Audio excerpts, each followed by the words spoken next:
loads up fully no matter what. You can see the test we have now, the unit's a little sloped, the back end comes down before the front end, you're not really getting even pressure or anything like that. There are also tests that involve, seriously, just a steel ball. That's a little different. What we have here is an altitude chamber. Obviously it's not running. One of the biggest challenges for computer designs these days is altitude, because every time we get bigger memory, bigger hard drive that spins faster, everything runs faster, we got a nice processor, what they do is dump waste heat.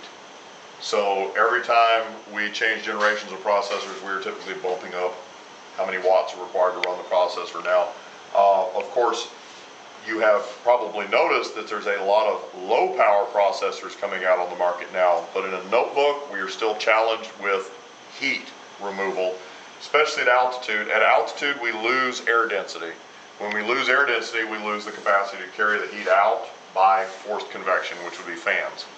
The notebook's only so big, so there's only so much heat that's going to come out by radiation, which is, if you sit it on your lap and your legs start feeling really, really toasty warm, it's dumping heat into your blood system, which you're helping cool your computer, you know, just like one of those little chill mats.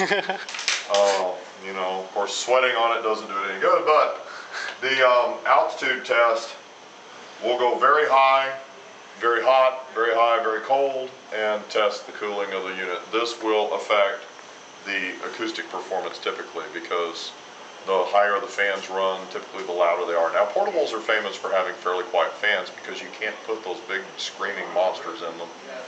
And so they have to use, and they started years ago, much more advanced heat sinks.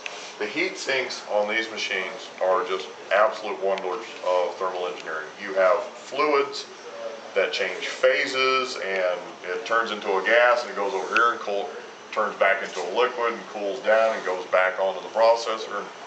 I mean, and they've used ammonia, they've used water, it's just all kinds of things going on. I can't even keep up with it. But what we do here is we make sure that customers that use our products at altitudes, and the world is becoming more inhabited at higher altitudes than it used to be, actually, that their unit functions properly and that we still achieve cooling that's sufficient and protective. Behind you is a salt fog chamber, and that is a corrosion test.